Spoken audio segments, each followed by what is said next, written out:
Aku memacu kendaraan menuju tempat yang diminta Mas Cakra, sebuah kafe di depan perumahan. Saat turun dari mobil, terlihat ia sedang duduk. Bergegas, aku menghampirinya. "Kapan Mas turun gunung?" ucapku seraya duduk. "Kemarin," balasnya. Aku melirik papan nama perumahan Grandville. "Ini perumahan tempat Gilang tinggal?" tanyaku. Mas Cakra mengembangkan senyum. "Iya," lalu membuka menu. "Kamu beli cemilan dulu, dia lagi nggak ada di rumah." Aku menatap menu, sembari berharap Gilang tidak pulang ke rumah malam ini, karena ia tidak akan sanggup menghadapi Mas Cakra yang sedang mode serius seperti ini. "Black coffee tanpa gula," ucapku pada pelayan.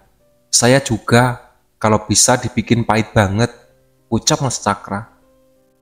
Meminum kopi hitam pahit merupakan ritual yang kami lakukan sebelum bertarung. Gunanya untuk menjamu pasukan jin yang datang. Entah ini kebetulan atau enggak, tapi dua anak yang diramalkan kakek, kamu ada di rumah yang sama, ucap Mas Cakra.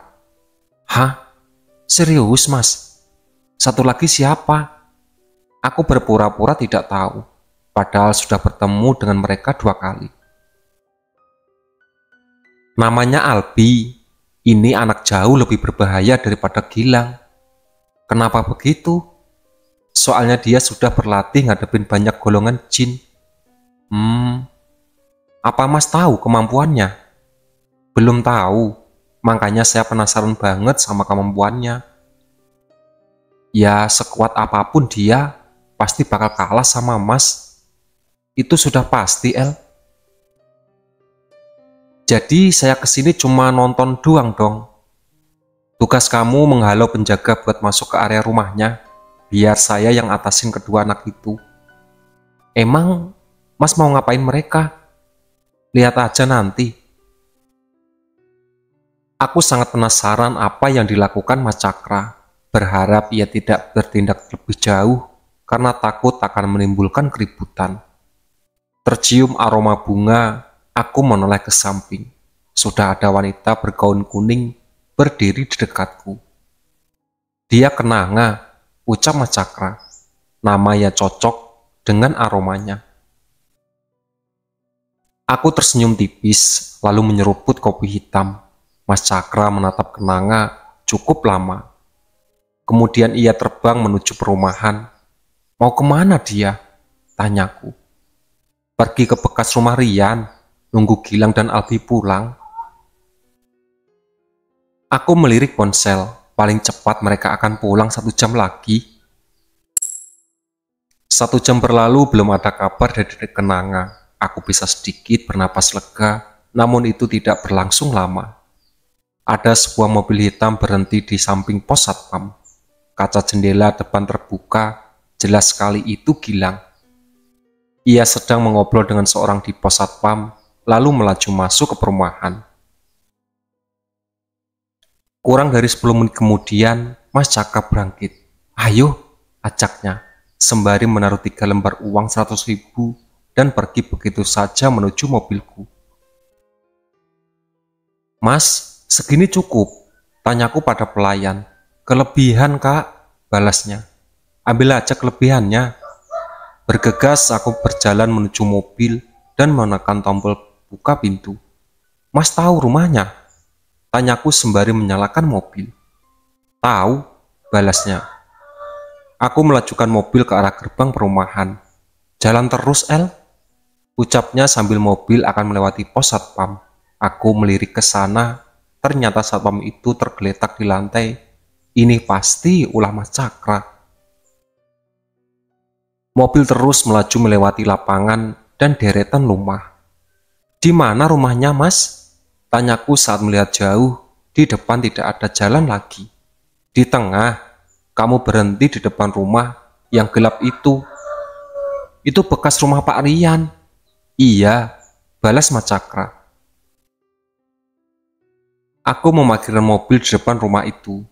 "Kamu tahan mereka, El?"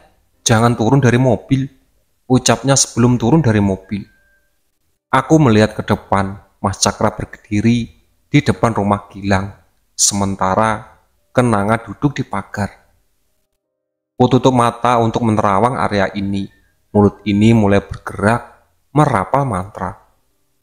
Mantra yang bisa membuat perisai hitam untuk mengunci area ini, sehingga bala bantuan yang datang tidak akan masuk.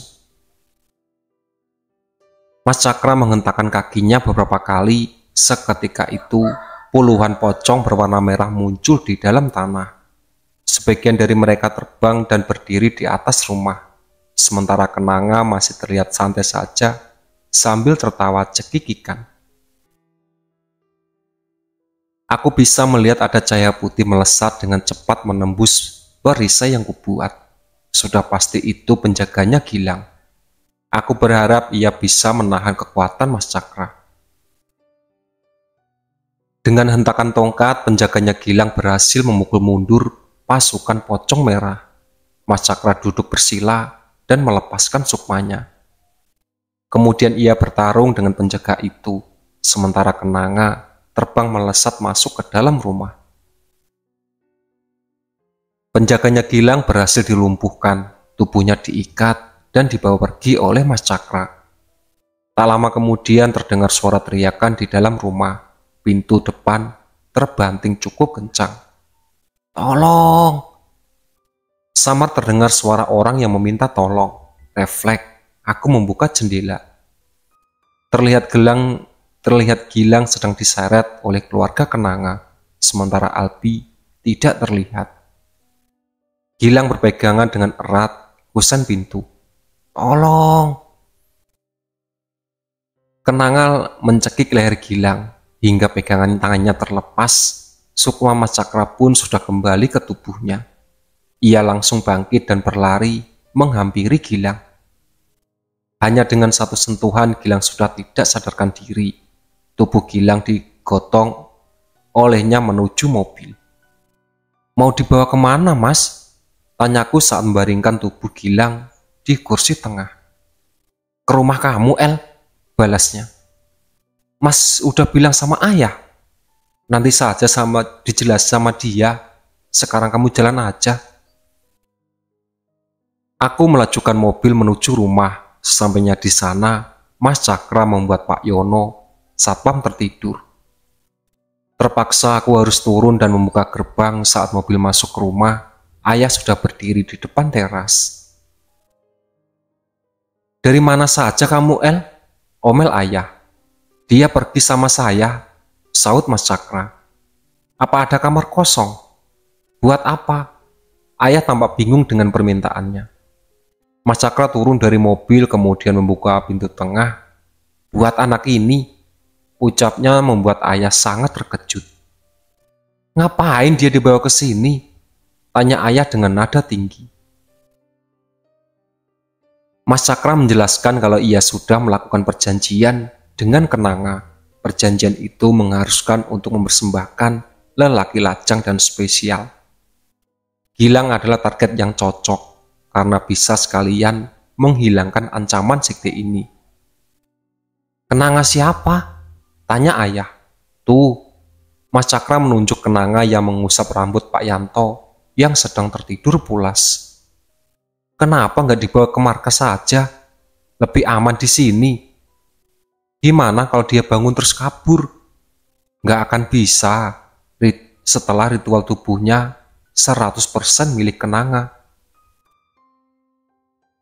"Ya sudah, kamu bisa pakai kamar tamu," ucap ayah. Mas Cakra mengangkat tubuh Gilang dan membawanya ke kamar tamu. Kamar yang berada di tepat di bawah kamarku. Tubuhnya dibaringkan di atas kasur. Kenanga muncul dari balik jendela dengan senyuman merekah sembari menatap wajah Gilang. Ia berbaring dan mengusap wajah Gilang. Aku tak bisa melihat pemandangan ini. "Mas, saya keluar dulu." "Oke." Aku menaiki tangga dan langkah terburu-buru. Saat masuk kamar, Nyi Ambar sudah menyambutku dengan wajah suram. Jangan sampai dia melakukan itu, El, ucapnya. Apa Nyi bisa cegah dia? Tanyaku. Tidak bisa. Aku terduduk lemas di ujung kasur. Terus bagaimana jadinya? Saya juga sedang memikirkan caranya. Kuntilanak kuning itu salah satu penunggu Gunung Gede. Umurnya sudah ratusan tahun. Dia sangat pandai mengikat jiwa lelaki dan sangat sulit melepaskannya. Saya bisa melawannya, tapi di sana ada Mas Cakra. Iya Nyi, kekuatan Mas Cakra semakin besar semenjak pulang dari pertapaan, apalagi sekarang ada Kenanga. Di saat seperti ini, kemana perginya Abdullah? Siapa Abdullah? Penjaga Gilang. Oh, Mas Cakra berhasil nangkep dia, terus dibawa pergi. Kalau begitu, saya pergi dulu.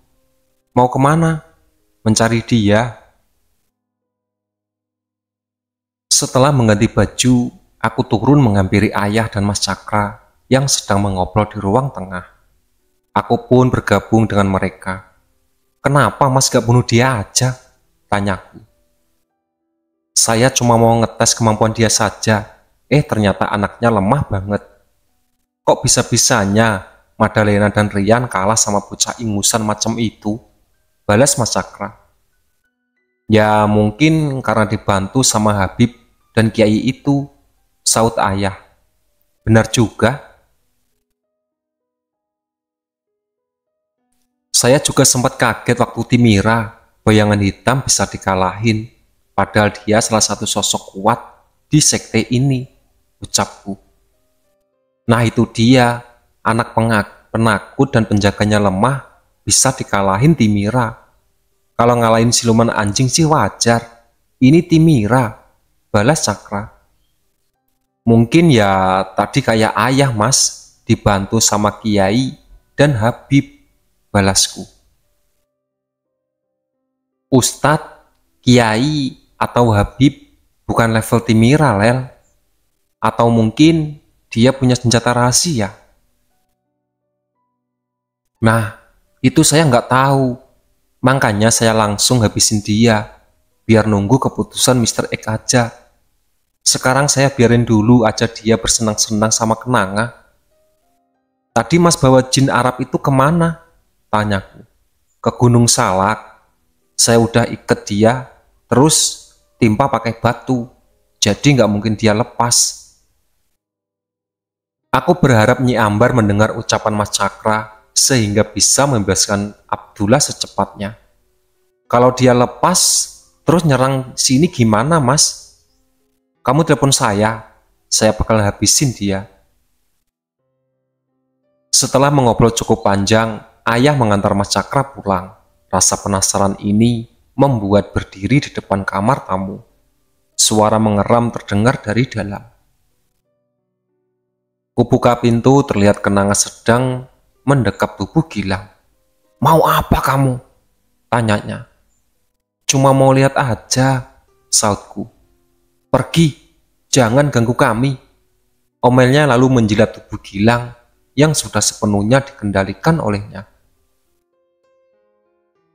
Ada rasa marah saat melihat perbuatannya, tapi aku tidak bisa berbuat apa-apa. Kututup pintu dan kembali ke kamar, kemudian memanggil Nyi Ambar. Lama sekali belum juga datang, sehingga mata yang mengantuk ini sudah menuntunku untuk tidur. Keesokan paginya aku bergegas mengecek keadaan Gilang. Sangat terkejut ketika membuka pintu, ia sudah terbaring lemas di lantai, tanpa menggunakan baju. Aku mengangkat tubuhnya lalu kubaringkan di atas kasur dan menyelimutinya.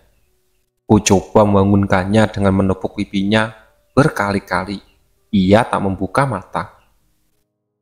Wajahnya begitu pucat. Lang, panggilku. Ku sentuh tangannya dingin, kemudian meletakkan dua jemarinya di depan lubang hidungnya. Ada sedikit embusan angin kusibak selimut yang menutupi tubuhnya, kemudian menyandarkan telinga ini ke dadanya. Denyut jantungnya masih terasa begitu lemah. Gilang tiba-tiba menjambak rambutku. Jangan sentuh dia. Hadiknya dengan mata melotot, berarti kenanga ada di dalam tubuh Gilang. Ku pegang kepalanya lalu merampal mantra. Lepasin nggak? Gilang menjerit kesakitan dan melepaskan genggamannya. Aku menarik kenanga keluar dari tubuhnya. Berani-beraninya kamu jambak rambut aku, hardikku.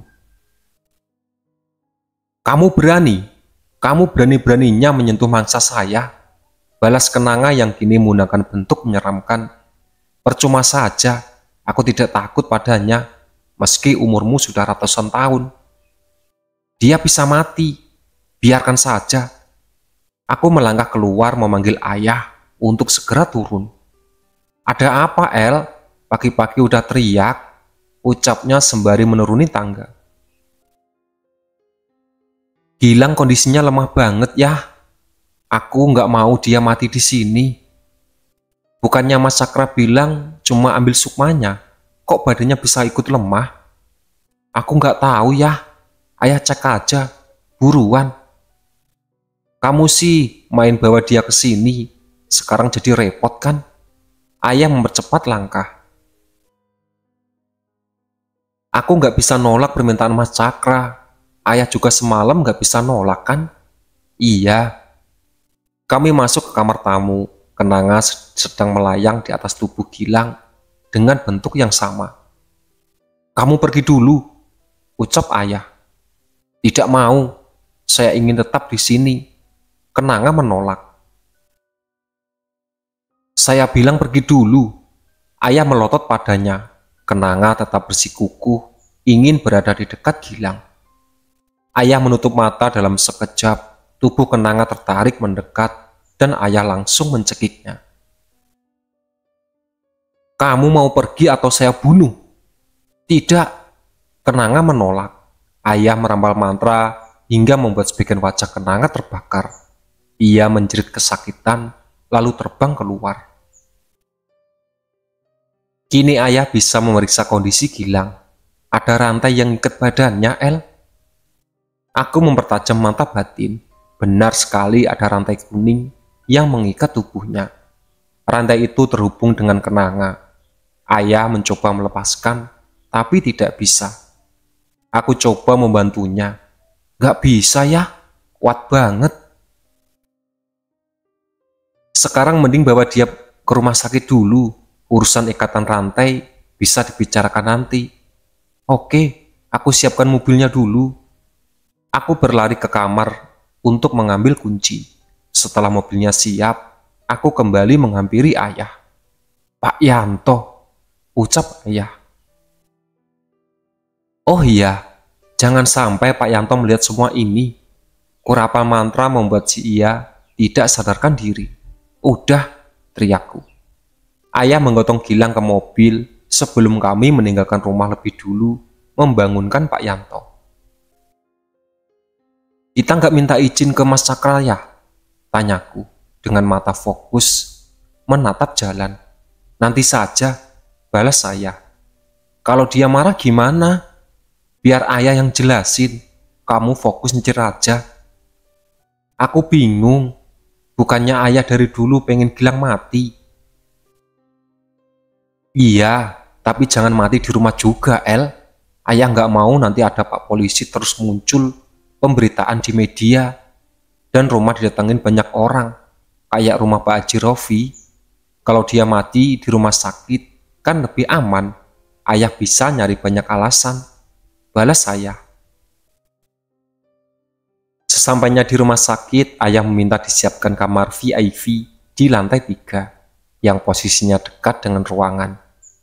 Gilang pun dibawa ke sana, berbagai alat bantuan hidup langsung dipasang.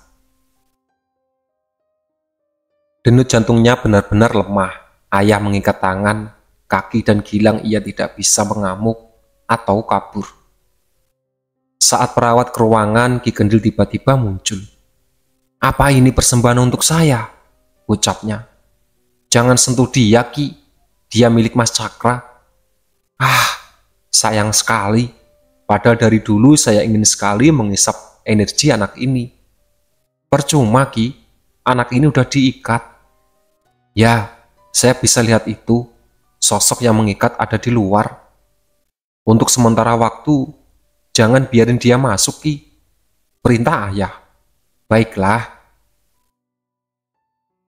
Ayah mengajakku pulang. Sesampainya di rumah, Pak Yanto bilang kalau sudah ada tamu yang menunggu di dalam. Pasti Mas Cakra ya, tebakku. Iya, balasnya sembari turun dari mobil. Benar saja dugaanku, Mas Cakra sudah duduk di ruang tengah. Kenapa kamu ngelakuin itu, Prasetyo? Ucapnya dengan suara menahan amarah. Aku menunggu reaksi ayah.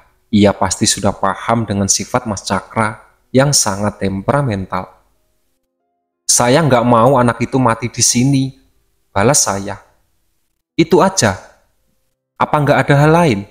Nggak ada. Brak! Mas Cakra mengebrak meja yang terbuat dari kayu itu sampai terbelah dua. Saya tanya lagi, apa nggak ada hal lain? Ia bangkit. Nggak ada. Mas Cakra berjalan mendekati ayah dan mengangkat tubuhnya dengan satu tangan. Jawab yang jujur, Pras. Saya sudah jujur. Mas Cakra membanting ayah ke lantai. Ayah! Teriakku seraya menyerang Mas Cakra dengan tenaga dalam hingga tubuhnya bergeser. Kamu jangan ikut campur, El. Mas Cakra mengempas tubuhnya hingga membentur ujung kursi. El! Teriak ayah.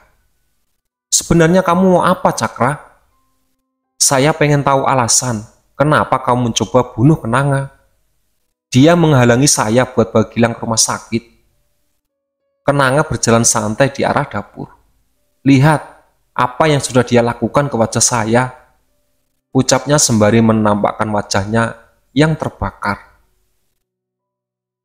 Sebagai gantinya, saya minta nyawa dia. Kenanga menunjukku. Saya tidak suka anak itu meraba-raba tubuh mangsa saya, imbuhnya. Saya nggak akan ngelakuin itu, sangkalku. Pokoknya saya mau kamu bunuh anak itu, Cakra. Kalau tidak, perjanjian kita batal dan saya akan laporkan kepada Ratu. Ucap Kenanga. Jangan sekali-sekali kamu sentuh, El. Ancam ayah. Maafin saya, Pras. Mas Cakra berjalan menghampiriku. Itulah sahabat cerita dari Sekte Para Pencari Tumbal. Ditunggu part selanjutnya.